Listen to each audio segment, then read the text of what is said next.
9장 17절부터 30절까지의 말씀을 통해서 예수님의 마지막 말씀의 의미에 대해서 여러분과 함께 나누고자 합니다. 요한복음 19장 17절부터 30절까지의 말씀을 이 시간 함께 읽도록 하겠습니다. 그들이 예수를 맡으며 예수께서 자기의 십자가를 지시고 해골 히브리 말로 골고다이라 하는 곳에 나가시니 그들이 거기서 예수를 십자가에 못 박을세 다른 두 사람도 그와 함께 좌우편에 못 박으니 예수는 가운데 있더라. 빌라도가 패를 써서 십자가 위에 붙이니 나사렛 예수 유대인의 왕이라 기록되었더라. 예수께서 못 박히신 곳이 성에서 가까운 도로 많은 유대인이 이 패를 읽는데 히브리와 로마와 헬라 말로 기록되었다. 유대인의 대제사장들이 빌라도에게 이르되 유대인의 왕이라 쓰지 말고 자칭 유대인의 왕이라 쓰라 하니 빌라도가 대답하되 내가 쓸 것을 썼다 하니라. 군인들이 예수를 십자가에 못 박고 그의 옷을 취하여 내 깃에 나눠 각각 한 깃씩 얻고 속옷도 취하니 이 속옷은 꼬지 아니하고 위에서부터 통으로 짠 것이라. 군인들이 서로 말하되 이것을 찢지 말고 누가 없나 제비 뽑자 하니 이는 성경에 그들이 내 옷을 나누고 내 옷을 제비 뽑나이다 한 것을 응하게 하려 함이로라. 군인들은 이런 일을 하고 예수의 십자가 곁에는 그 어머니와 이모와 글로바의 아내 마리아와 막달라 마리아가 섰는지라. 예수께서 자기의 어머니와 사랑하는 제자가 곁에 서 있는 것을 보시고 자기 어머니께 말씀하시되 여자여 보소서 아들이니라 하시고 또 그 제자에게 이르시되 보라 내 어머니라 하신대 그때부터 그 제자가 자기 집에 오시니라. 그 후에 예수께서 모든 일이 이미 이루어진 줄 아시고 성경을 응하게 하려 하사 이르시되 내가 목마르다 하시니 거기 신 포도주가 가득히 담긴 그릇이 있는지라.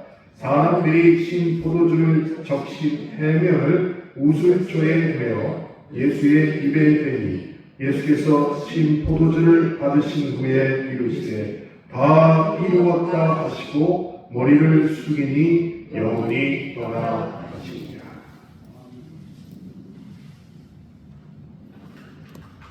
오늘 우리가 함께 읽었던 본문 17절 처음은 이렇게 시작하고 있습니다.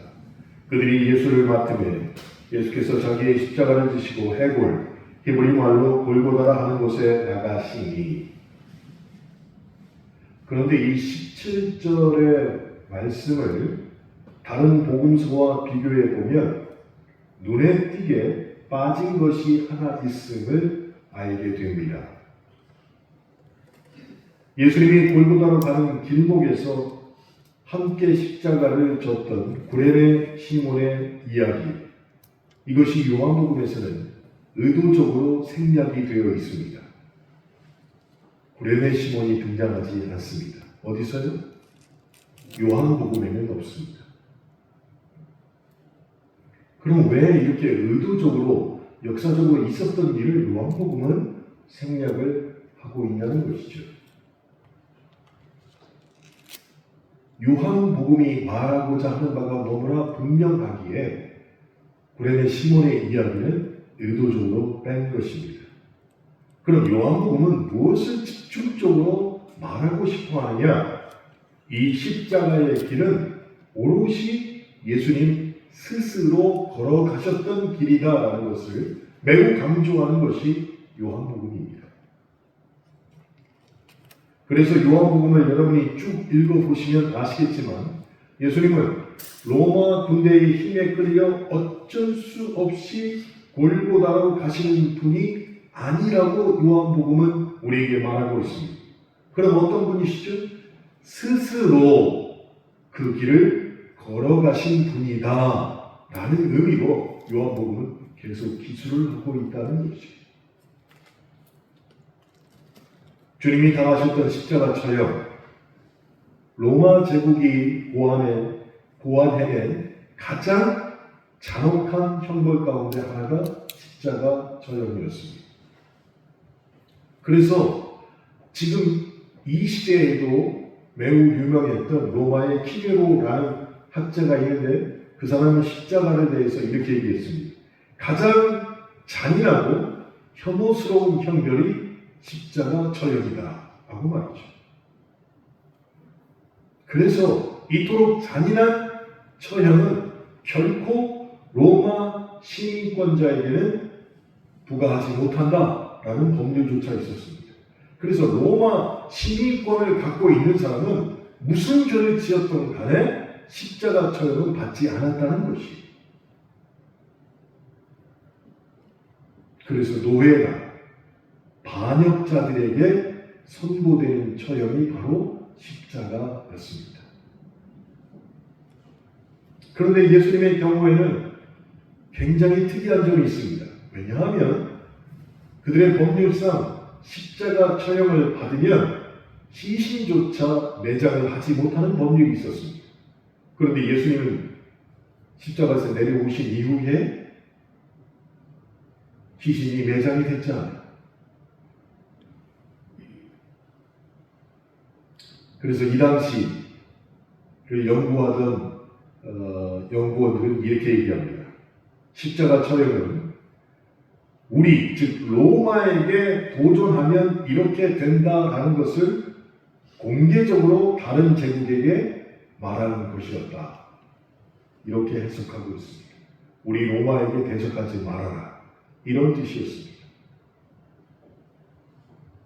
그런데 바로 이 요한복음에서는 그 잔혹한 처형 장면을 정말 놀랍도록 절제된 문체로 우리에게 전달하고 있습니다. 여러분이 마태복음이나 누가복음을 읽어보면 예수님이 처절하게 십자가를 지고 올라가신 내용이 상세히 기록되어 있습니다. 매우 감정적으로 우리에게 그 문체가 다가오는데 요한복음은 십자가 처형의 고통이나 어마무시한 그 양이나 처절한 감정 그런 것들이 매우 적습니다. 그런 것이 적으면서 무엇을 강조하고 있느냐? 그 십자가 처형 가운데 이루어지는 하나님의 뜻이 무엇인지 오직 그것만을 읽는 독자들에게 부각하여 나타내려고 한 것이 요한복음의 특징이 된다는 것입니다. 여러분이 혹시 본 기억이 있으실지 모르겠는데 멜 깁슨이라는 호주 영화 감독이 있습니다. 미국에서 영화 배우 되는데 이분이 영화를 만들었죠. 패션 오브 크라이스트. 예수님께서 진짜 어떻게 고난을 당하셨는지 헬라어를 통해 아람어를 배우들에게 가르쳐가지고 영어가 아니라 그 당시에 쓰고 있었던 아람어를 계속 얘기해서 패션 오브 크라이스트라는 영화를 제작했습니다. 근데 이것은 마태복음과 누가복음을 그대로 갖다 쓴 것입니다. 철저하게 예수님의 십자가 처형의 고통, 그 무거운 짐이 무엇인가를 철저하게 영상으로 담아냈습니다.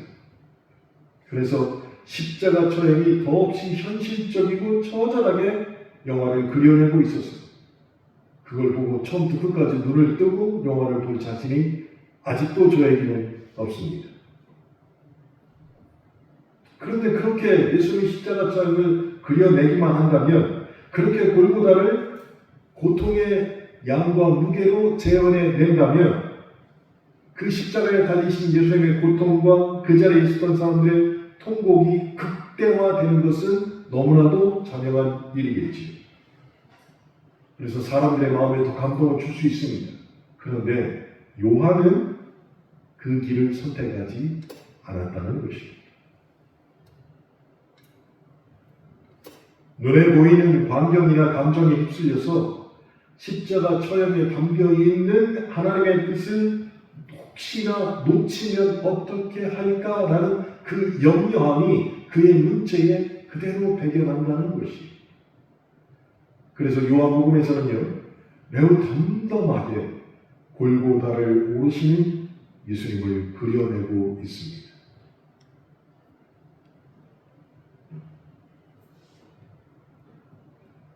오늘 본문 중에 19절부터 상세한 장면을 통해서 요한은 십자가 처형의 길이 어떻게 시작되었는가를 우리에게 말하고 있는데요. 빌라도가 십자가 위에 패를 써붙였습니다. 뭐라고 써붙였느냐? 나사렛 예수 유대인의 왕이라고 패를 써붙였습니다. 그런데 이어지는 20절에서 요한은 이 패가 히브리어, 라틴어, 헬라어로 쓰여져 있다라고 굳이 기록하고 있습니다. 왜 그랬을까요? 이 당시에 히브리어는 매우 종교적인 언어였습니다. 라틴어는 로마 제국의 언어였어요. 그리고 헬라어는 당시 문화권 사람들이 쓰는 일상의 언어였어요. 그러니까 매우 종교적이며 제국적이며 일상의 언어를 다 섞어가지고 빌라도가 십자가 위에 패를 걸게 된 것입니다. 이 세 개의 언어, 종교적이며 제국적이며 일상의 언어, 당시 세계를 구성하고 있는 세 개의 축을 그대로 언어로 담아낸 것이었어요. 그러니 누가 보아도 예수님 십자가 위에 있는 그 패를 보면 저 사람이 빌라도가 말한 유대인의 왕이구나 라는 것을 못 느낄 사람이 없도록 그렇게 만든 것이었습니다. 그때 대제사장들이 왔지요. 그래놓고서 말을 합니다. 그러지 말고 자칭 유대인의 왕이라고 패를 바꿔라. 빌라도가 내가 쓸 것을 썼다 하고 말을 잘라버립니다. 분명히 빌라도는 조롱의 의미로 십자가 위에 예수님의 패를 기록했을 것입니다. 누구나 봐도 다 알만한 사람인데 저 사람이 저런 죄를 지어서 십자가에 달렸다. 조롱의 의미가 있었습니다. 그런데 결과적으로 보니까 그것은 온 세상을 향한 하나님의 선언이 되었다는 것이.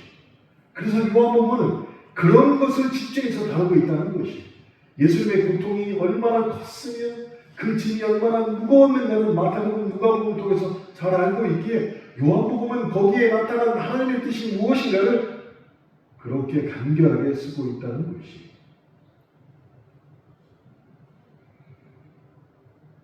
이것을 보면서 저는 제 마음속에 이렇게 느꼈습니다. 하나님은 악한 의도마저도 하나님의 뜻을 위해서 사용하시는 분이십니다. 빌라도는 조롱하는 의미로 그것을 썼지만 그 악한 의도도 하나님의 뜻에 맞게 사용하시는 놀라운 것을 요한이 발견하게 됐다는 것입니다.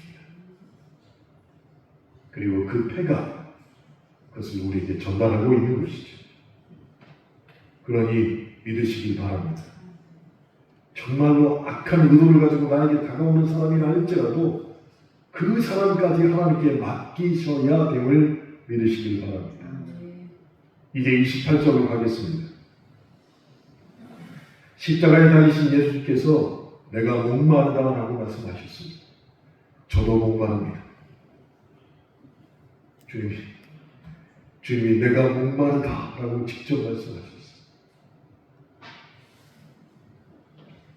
그런데 요한복음을 처음부터 쭉 읽어보시면 내가 목마르다라는 구절이 몇 군데 나오고 있다는 것을 여러분이 깨닫게 됩니다. 요한복음 4장에 수가성 여인이 등장하는데 그때 주님이 이렇게 말씀하시죠. 내가 주는 물을 마시는 자는 영원히 목마르지 아니하리라. 그렇게 말씀하셨어요. 내가 주는 물을 마시는 자는 영원히 목마르지 아니하리라. 목마름과는 나는 아무런 상관이 없다. 너희는 영원히 목마르지 않는다. 선언하신 분이 예수님이셨습니다. 요한복음 7장에서는 주님이 뭐라고 말씀하셨냐면 누구든지 목마르거든 내게로 와서 마셔라 라고 말씀하셨어요.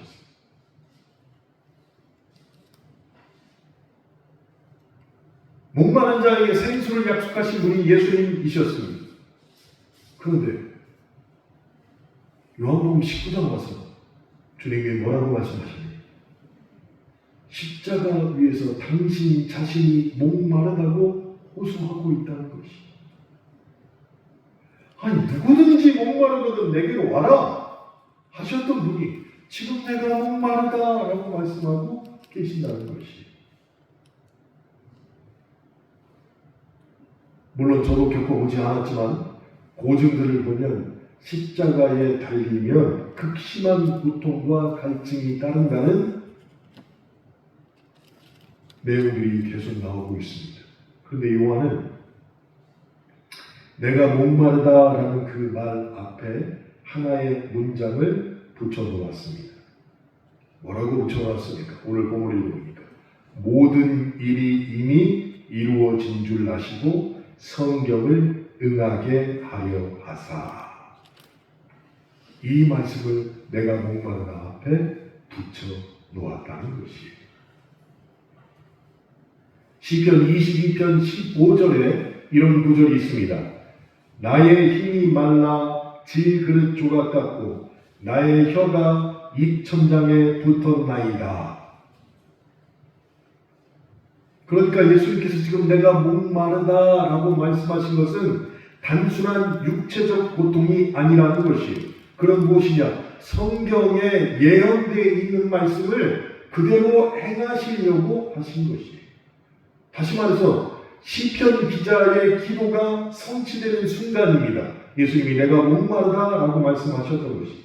동시에 하나님이 인간의 가장 깊은 곳까지 내려오셨다라는 요한의 해석이 이곳에서부터 가능하다는 것이었어요. 왜 하나님께서 이 땅에 내려오시는지 많은 사람들이 이해 못합니다. 근데 요한은 그것을 굉장히 강조하고 있습니다. 히브리서 4장 15절에는 이렇게 말씀하고 있습니다. 우리에게 있는 대제사장은 우리의 연약함을 동정하지 못하실 이가 아니다. 다 아신다는 것이. 나의 연약함을 우리 주 예수 그리스도는 다 알고 계시다는 것이에요. 근데 여기서 말하는 이 동정하다라는 것이 헬라어 원문 뜻을 보니까 무슨 뜻이냐면 함께 겪는다라는 뜻이에요. 함께 겪는다. 이것은 그냥 멀리서 바라보니까 아유 너 참 불쌍하구나 이렇게 이해하는 게 결코 아닙니다. 같은 자리에 서서 같은 것을 바라보며 몸으로 함께 겪는 사람, 그것이 동정하다라는 뜻이에요. 함께 겪는다.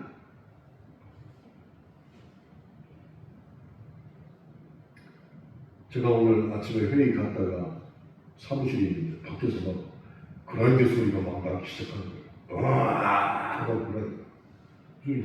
이상하다. 우리 주차장에서 이런 소리가 날 일이 없는데 하고 막 나가봤더니 우리 고 이도원 집사님께서 우리 난방기 냉방기를 교체하시기 위해서 틀을 다 짜놓으셨거든요. 근데 하나 지하 예배실에 있는 에어컨이 밖으로 이렇게 송풍기가 나와 있는데 아직도 누군지는 모르겠는데 주차장으로 사용하시는 분이 차를 빼라고 해서 박아버렸어요. 그리고 나서 밑에 뭐 떨어져 있고 도망가 버리신 거예요. 그분이. 그래서 그게 차에 받쳐가지고 비틀어져서 쏟아질 것처럼 이렇게 한 3, 4년 계속 있었어요. 그래서 이도훈 집사님이 저것도 이번에 바꿔야지 라고 생각하고 계셨어요. 근데 끝내 못 바꾸신 거예요. 근데 이제 그것을 바꿔야겠다라고 생각하시고 황춘 집사님께서 오셔서 작업을 하고 계시고 그래서 제가 양복 위라 할 수 없어서 다른 옷을 입고 가서 동정했습니다. 어땠다고요? 함께 겪었다. 그래서 영접해가지고 하는데 제가 바보같이 정말 아무 생각 없이 권집사님 방금 용접을 끝내고 세워놓으셨는데 뭘 다른 걸 하니까 왜 흔들리니까 붙잡아야 되잖아요. 그래서 장갑을 끼고 딱 붙잡는다고 딱 잡았는데 어디를 붙잡았어요? 방금 용접한 데를 붙잡아버렸어요.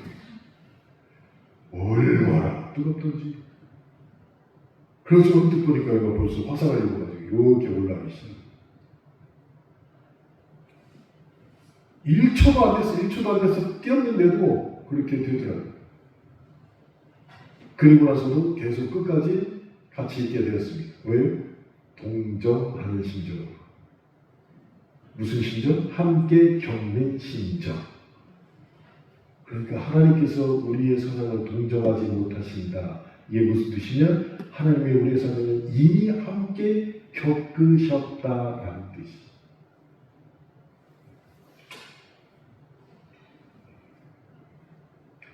사랑하는 성도 여러분, 주님은 우리의 삶을 보시면서 혀만 끌끌 차시는 분이 결코 아니십니다. 삶의 벼랑 끝에 선 사람들을 보시면 다가오셔서 옆에 서 계시고, 전쟁 속에 목마른 사람들을 보시면 그들의 갈증을 옆에서 같이 느끼십니다. 신앙의 언어를 잃어버린 사람들, 그런 사람들을 보셔도 너 참 못됐구나 하시는 게 아니라 옆에 오셔서 그들로 하여금 다시 신앙의 길로 접어들 수 있도록 그 모든 사정을 함께 겪으시는 분이세요. 그런 주님을 의지하시길 주님의 이름으로 축원합니다. 이제 30절로 갑니다.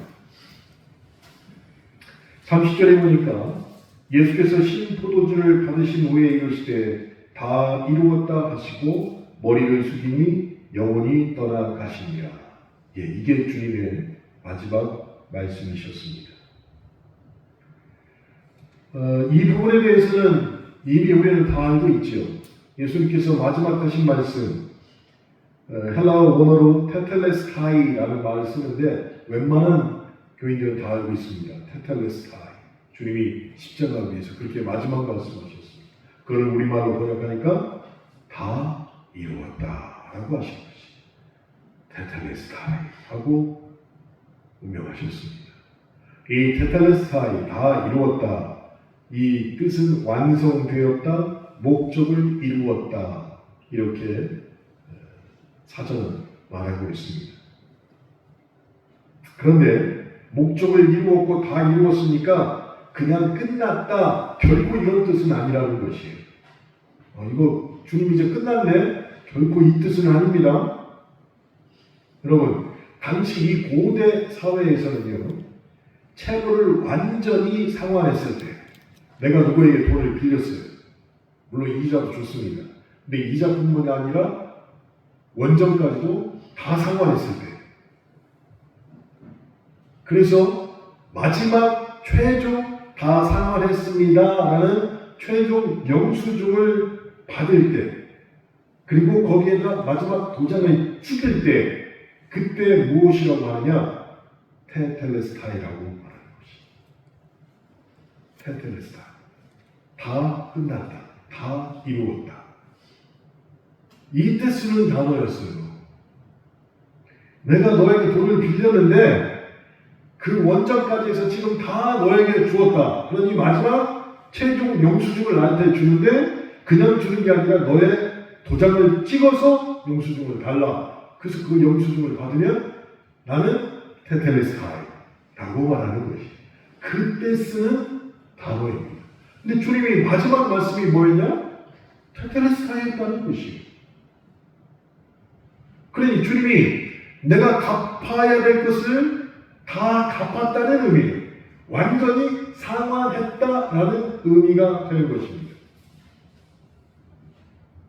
그래서 이 상환의 의미는 무엇이냐? 하나님과 인간 사이에 죄 때문에 있었던 부채, 이 모든 것이 내가 십자가에서 죽음으로 말미암아 이제 청산되었다, 그 뜻이에요. 그냥 나는 끝났다, 다 이루었다, 아유 내가 온 목적이 다 끝났네, 이 뜻이 아니라는 것이. 이제 그 모든 부채가 청산되었다.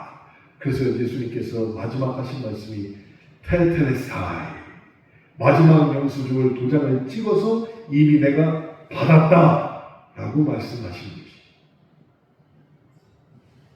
그러니까 이미 부채가 나의 죽음을 말미암아 다 청산되었기에 이제 우리는 더 갚아야 할 것도 없고 더 바쳐야 될 희생도 없으며 반복해서 무엇인가 죄를 갚아야 될 의무가 우리에게서 사라졌다라는 뜻이에요.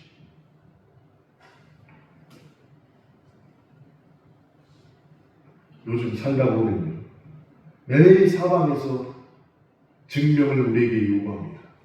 아니 무슨 핸드폰 가지고 있다가 어디에 가입하려고 해도 전화번호가 SKT로, 저는 SKT니까 전화해가지고 나를 인증하면 비밀번호 쳐가지고 인증되었습니다. 누구인가 자꾸 나를 증명해야 되는 시대를 살아가고 있다는 것이에요.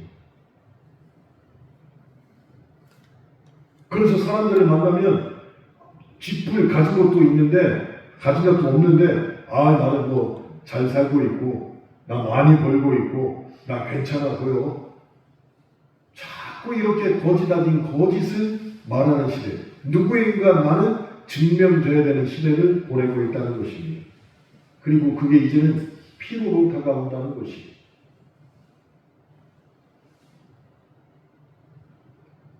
근데 예수 믿고 난 다음부터는 적어도 죄의 문제에 대해서는 저와 여러분은 그런 피로를 더 이상 느끼지 않게 되었다는 것이 예수님께서 이제 다 청산되었고 다 갚았고 다 이루었다라고 테텔레스타이라고 선언을 하셨기 때문입니다.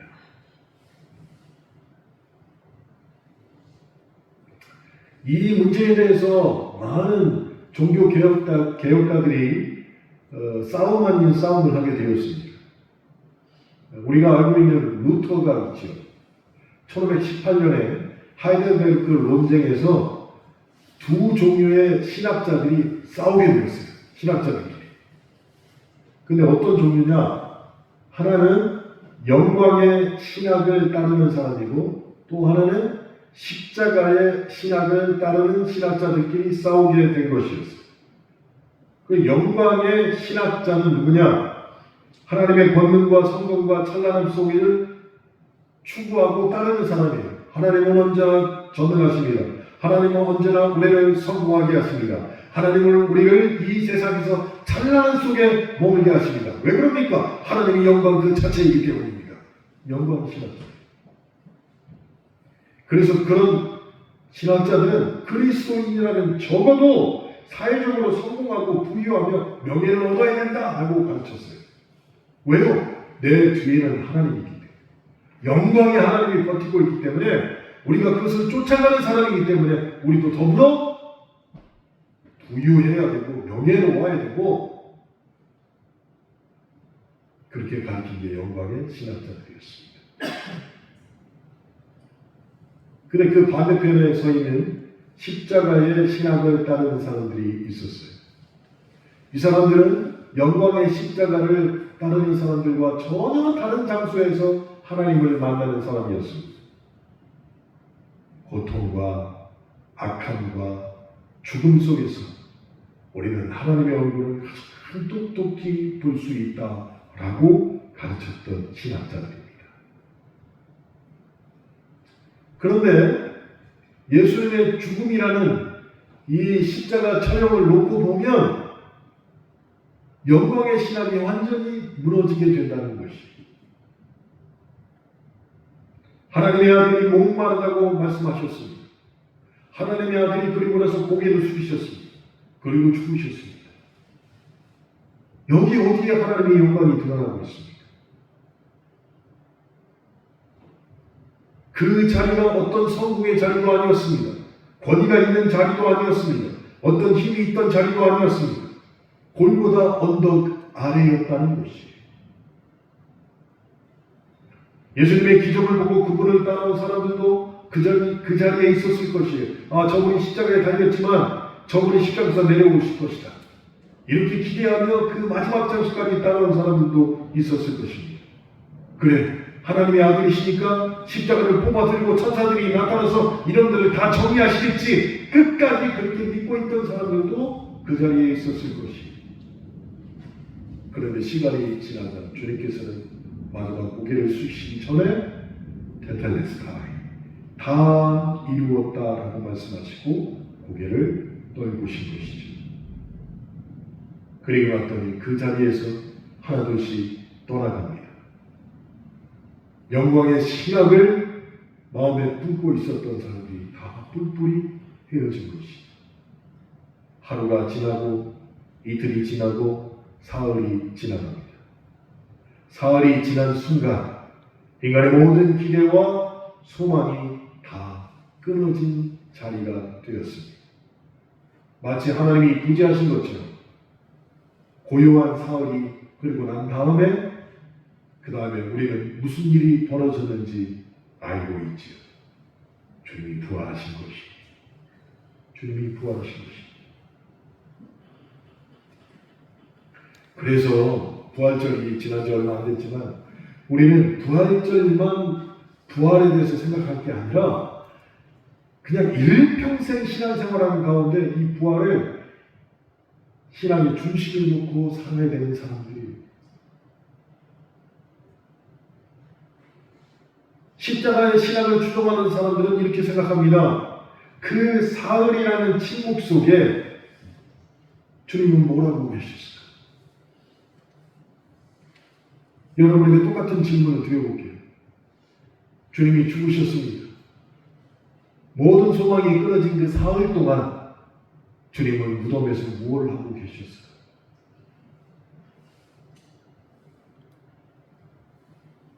무엇을 하셨을까?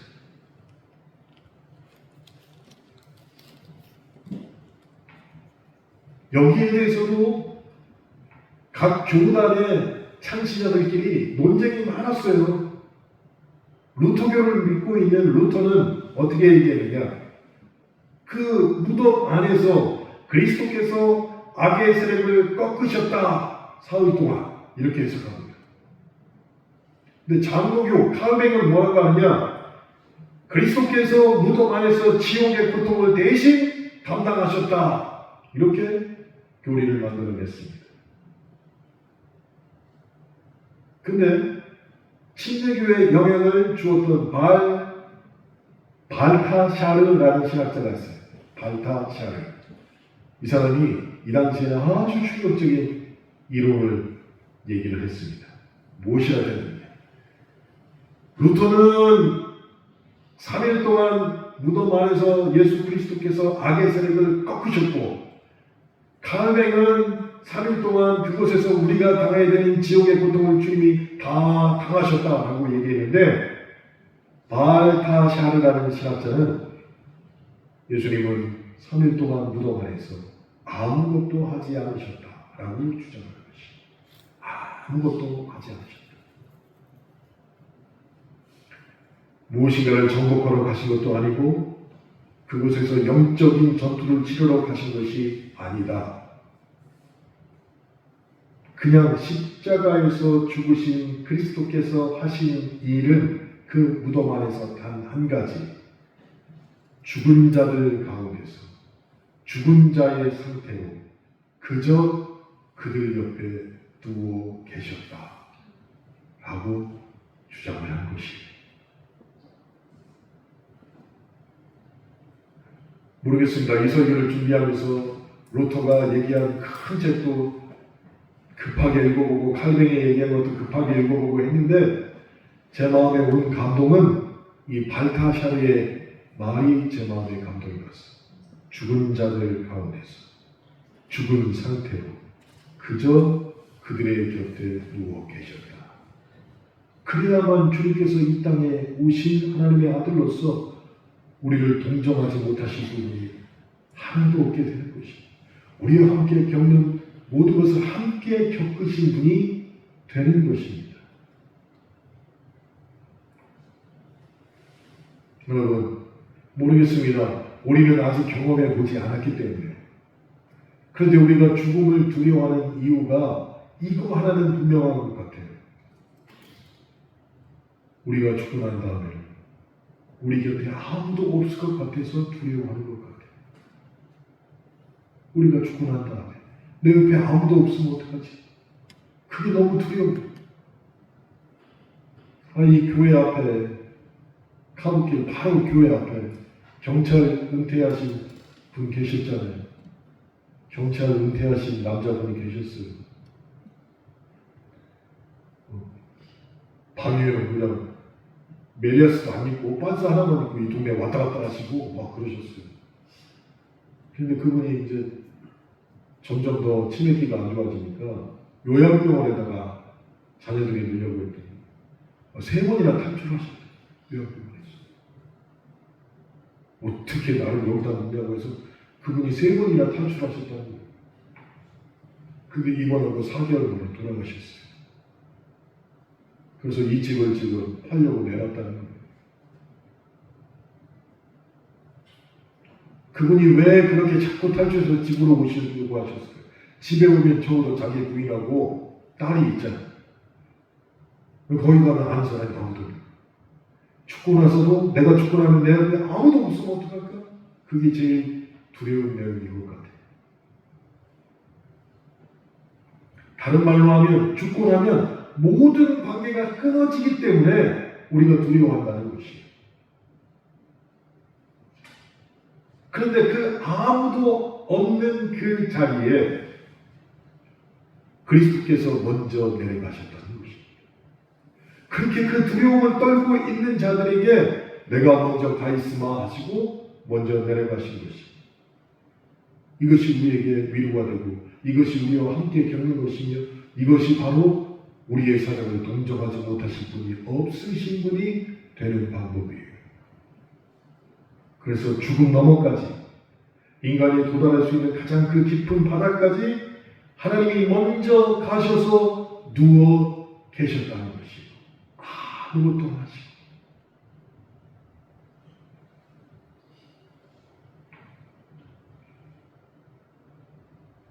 여러분 십자가 안에 모여있던 사람들을 한번 떠올려 보십시오.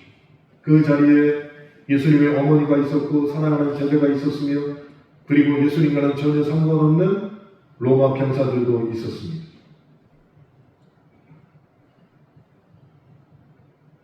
이게 무슨 뜻이냐면요. 주님이 달리신 십자가 아래는 특정 자격을 가진 사람만 모이는 게 아니라는 것이죠. 아무 자격이 없는 사람도 십자가 밑에 있을 수 있다는 것입니다. 즉 주님이 달리신 그 십자가 밑에는 열린 공간이 되어야 한다는 것입니다. 누구든지 와서 주님을 알아볼 수 있는 자리가 되어야 된다는 것입니다.